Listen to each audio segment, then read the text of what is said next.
नाज़रीन आदाब। अली वारसी एक मरतबा फिर नया दौर के प्लेटफ़ॉर्म से आपके सामने हाज़िर है। और आज जिस मौज़ू पर मैं बात करने जा रहा हूँ, पाकिस्तान के अंदर बहुत ही कम लोग जो हैं वो इस पर फ़ोकस कर रहे हैं। ट्विटर के ऊपर शायद कुछ लोगों ने इस वाक़ये को देखा हो, लेकिन ज़्यादातर लोग जो हैं वो इस हवाले से मुकम्मल तौर पर लाइल्म हैं। वाक़या जो है वो एम्स्टर्डम के अंदर पेश आया है। हमारी तो जो फ़ोकस होता है वो अगर हो भी तो डोनाल्ड ट्रंप की सियासत और डोनाल्ड ट्रंप इमरान खान को बचाने के लिए आ रहा है वगैरह-वगैरह, अगर हम इंटरनेशनल थोड़े से चले भी जाएँ, वरना तो हमारी लड़ाई काज़ी फ़ायज़ ईसा, मंसूर अली शाह, मुनीब अख्तर और याह्या अफ़रीदी इससे ऊपर नहीं जाती। एम्स्टर्डम के अंदर वाक़या ये हुआ कि एक फुटबॉल का मैच था 2 रोज़ कबल, जिसके अंदर 2 टीमें खेल रही थीं। एक तो आयक्स है जो कि ताल्लुक़ रखती है एम्स्टर्डम से, हॉलैंड से, और दूसरी टीम जो है वो ये एम्स्टर्डम हॉलैंड का ही शहर है। और दूसरी टीम जो है वो थी मकाबी तेल अवीव, जो कि इसराइल की टीम है। और ये यूएफा चैंपियंस लीग का मैच था, यानी कि यूरोपियन चैंपियंस लीग का मैच था, जहाँ पर ये दोनों टीमें एक-दूसरे के मद्दे-मुकाबिल थीं। और मैच से पहले कुछ जो लोग थे वो वहाँ पर बड़ी तादाद में जो कि इसराइली सपोर्टर्स थे वो भी आए हुए थे। और इनमें कुछ हूलिगन्स भी होते हैं। हूलिगनिज़्म जो है वो एक फुटबॉल जो लोग देखते हैं उनको पता होगा कि क्लब फुटबॉल में ये बहुत नॉर्मल चीज़ है। इवन इंटरनेशनल जो टीम क्रिकेट जो नेशनल टीम्स होती हैं वो भी जब आपस में खेल रही होती है फुटबॉल में, तो लड़ाई झगड़े और मार कुटाई जो है वो बड़ी एक रैंडम नॉर्मल सी चीज़ है। और उसमें नारेबाज़ी एक दूसरे के खिलाफ, एक दूसरे के मुल्कों के खिलाफ, और कभी-कभार सपोर्टर्स जो हैं वो एक दूसरे से लड़ भी पड़ते हैं। यहाँ पर हो ये रहा था कि फ़लस्तीनी बच्चों के खिलाफ, फ़लस्तीनियों के खिलाफ जो है, और किल ऑल अरब्स के नाम से के एक चैंट जो थी वो ये इस्राएली सपोर्टर्स जो हैं वो ऊँची आवाज़ में सड़कों पर लगाते फिर रहे थे।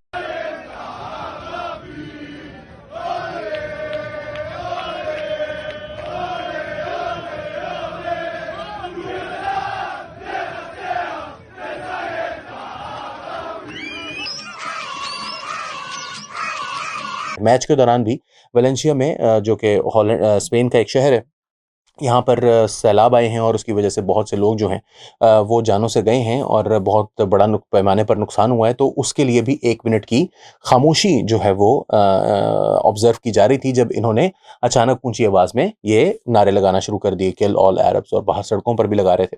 और फिर ये बाहर जब निकले वहाँ से, तो इन्होंने जगह-जगह, आपको मैं बताऊँ कि यूरोप के अंदर इस वक़्त जो लेफ्टिस्ट्स हैं, जो कि बहुत बड़ी तादाद में हैं, इनके इलाकों में अगर आप जाएँगे, कॉमरेड्स के इलाकों में जाएँगे, कम्युनिस्ट्स के इलाकों में, तो वहाँ पर फ़लस्तीन के झंडे जो हैं वो आपको घरों के बाहर लगे हुए अक्सर नज़र आएँगे। और ये लोग जो हैं वो इन इलाकों से गुज़र रहे थे, क्योंकि जो इत्तलात हैं वो ये हैं कि ये कोई अरब एरियाज़ में नहीं गए। और ये इसराइली जो हैं वो वहाँ पर गए और इन्होंने जाकर वहाँ से लोगों के घरों पर से फ़लस्तीन के झंडे जो हैं वो उतारना शुरू कर दिए। कुछ केसेज़ में इन्होंने वैंडलिज़्म किया, खिड़कियाँ तोड़ी, पत्थर मारे। और ज़ाहिर है कि अगर किसी के घर के बाहर, एक फ्लैट के बाहर जो है वो एक झंडा लगा हुआ है और आप उस पर पत्थर मारेंगे, तो वो पीछे शीशा होगा वो टूटेगा खिड़की का। तो ये चीज़ हो रही थी। और इसका नतीजा ये निकला कि वहाँ पर जो अरब मुस्लिम्स हैं, उन्होंने बहुत बड़ी तादाद में फिर वो भी सड़कों पर आ गए। मैच के बाद, क्योंकि होलिगनिज़्म में फिर यही होता है, अगर आप किसी को कहेंगे कि किल ऑल अरब्स, तो फिर Arabs could probably come and kill you ये कम से कम चपेड़े मार तो सकते हैं। तो वो आए और उन्होंने बड़ी तादाद में इसराइली जो सपोर्टर्स हैं, उनको बहुत बड़ी तादाद में कुट चढ़ा दी। बहुत मारा, मुक्के-दुक्के भी, और वीडियोज़ जो हैं वो इस वक़्त वायरल हैं। जो इत्तलात हैं वो ये हैं कि जो वहाँ से अरब्स हैं वो ये बात कर रहे हैं कि हमारे एम्स्टर्डम के अंदर बहुत बड़ी तादाद में ऑलरेडी ये ज्यूइश कम्युनिटी जो है वो आबाद है, और उनके साथ हमारे लिए कभी कोई मसला नहीं हुआ, हम कभी आपस में लड़े नहीं हैं। और वहाँ पर जो ज्यूइश कम्युनिटी है उसके बारे में हमें पता भी नहीं होता। वो क्रिश्चियंस जैसे दिखते हैं, क्रिश्चियंस जैसे होते हैं, और सोसाइटी का हिस्सा होते हैं।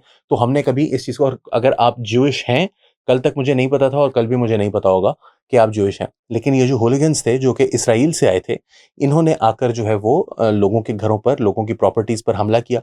और उसके बाद जो है वो वहाँ पर, और फिर बड़े ही कुछ ऐसे मनाज़िर भी देखने में आए, जब जो अरब सपोर्टर्स हैं आईएक्स के, वो भागते फिर रहे थे उनके पीछे। और जो इसराइली सपोर्टर्स हैं तेल अवीव के, वो उनके आगे-आगे भाग रहे थे, और बहुत सौ को जो है वो मार पड़ी। आईडीएफ सोल्जर था एक, जिसको दरिया में फेंक दिया गया था, और उससे कहा जा रहा था कि जब तुम दरिया से बाहर आओ, वरना और हम तुम्हें मारेंगे जब भी तुम दरिया से बाहर आओगे। तो वो बेचारा सर्दी में दरिया के अंदर बैठा हुआ था, शाम का टाइम था, रात हो गई थी बल्कि, और वो दरिया से बाहर नहीं आ रहा था। और उसको कह रहे थे कि एक शर्त पर तुम्हें हम इजाज़त देंगे, और वो शर्त ये है कि तुमको फ्री पैलेस्टाइन। और उसने कहा कि फ्री पैलेस्टाइन। तो उन्होंने कहा कि बस ठीक है, गुड। और वो वहाँ से चले गए। इसी तरह बहुत से लोग जो हैं, एक शख्स जो है उसने पैसे थे, उसने कहा मेरे से जितने पैसे चाहिए वो ले लो। उन्होंने कहा पैसे नहीं चाहिए, फ्री पैलेस्टाइन, और ये जो तुम बच्चों को मारते हो, बच्चों की ज़िंदगियाँ जो है तुमने अज़ाब की हुई हैं वहाँ पर, आम शहरियों की ज़िंदगियाँ अज़ाब की हुई हैं। तो ये वीडियोज़ जो हैं वो इस वक़्त सोशल मीडिया पर वायरल हैं और पूरी दुनिया के अंदर इस वक़्त जो इन हरकतों की वजह से और जो फ़लस्तीन के अंदर ज़ुल्म-ओ-सितम ढाया जा रहा है, उसकी वजह से जो एंटी-सेमिटिज़्म है, जिसको कहा जाता है, डबल कोट्स में मैं कहूँगा, क्योंकि ये बुनियादी तौर पर इसराइली जो पॉलिसीज़ हैं, उनके खिलाफ एक गम-ओ-गुस्सा है, जो कि नज़र आ रहा है। और फिर जिस तरह से इसराइली शहरी लोगों के ऊपर ज़ुल्म-ओ-सितम कर रहे हैं फ़लस्तीन के अंदर, और फिर बाहर जाकर उनके कत्ल का जो है वो इरादा ज़ाहिर कर रहे हैं, ऊँची आवाज़ में जो है वो नारे लगाते फिर रहे हैं, उसकी वजह से उनको एक ऐसी सूरत-ए-हाल का सामना है जिसमें वो आई डोंट वांट दैट, लेकिन वो एक वल्नरेबल कम्युनिटी बनते जा रहे हैं।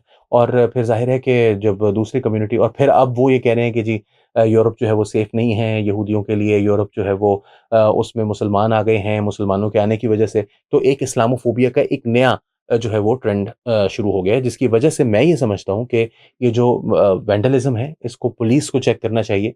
ये जो लोग हैं इनके ऊपर जुर्माने हों, इनको जेलें हों, लेकिन आम शहरियों को कानून को अपने हाथ में नहीं लेना चाहिए। But at the same time आपको भी कानून को अपने हाथ में नहीं लेना चाहिए। जब आप जाके किसी के घर के बाहर जो है वो नारेबाज़ी करेंगे, उसके कत्ल का इरादा ज़ाहिर करेंगे, उसके घर पे जो है वो कोई चीज़ लटकी हुई है, कोई झंडा लटका हुआ है, उसको फाड़ेंगे, उसके घर पे पत्थर मारेंगे, तो वो भी फिर आगे से रिएक्ट करेगा। और अगर वो रिएक्ट नहीं करता, क्योंकि ये अरबों के इलाके नहीं थे, ये कम्युनिस्ट्स के या रेड लेफ्टिस्ट्स के इलाके थे जहाँ पर ये वाक़या पेश आया, तो वो फिर ज़ाहिर-सी बात है कि वो फिर दूसरी तरफ से भी रिएक्शन आता है।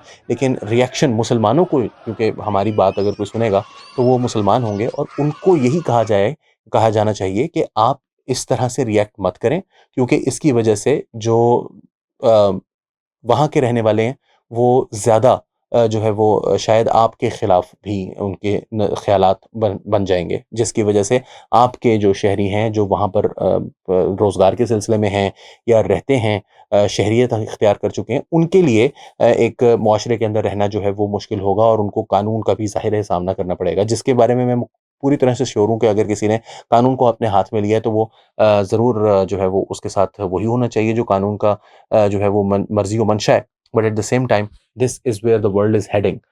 ये वाक़यात जो हैं वो पहला नहीं है ये वाक़या, और ना ही आखिरी है। इस तरह के वाक़यात यूरोप के मुख्तलिफ शहरों में, जापान के अंदर वाक़या पेश आ चुका है। अफ्रीका के अंदर जो है वो इस तरह के वाक़यात पेश आ चुके हैं, साउथ अमेरिका के अंदर वाक़यात पेश आ चुके हैं, और अब ये यूरोप के अंदर भी वाक़यात पेश आना शुरू हो गए हैं। सो एक तरह से अ, इसराइल के खिलाफ जो गम-ओ-गुस्सा है, वो जैसा कि आप सब जानते हैं बहुत तेज़ी से फैल रहा है। अब वो बहुत खौफ़नाक शक्ल में दुनिया भर में सामने आ रहा है। तो हमें बताइए कि आपका इस बारे में क्या ख़्याल है अपने कमेंट्स के ज़रिए, और फ़िलहाल के लिए अली वारसी को नया दौर के प्लेटफ़ॉर्म से इजाज़त दीजिए। आदाब।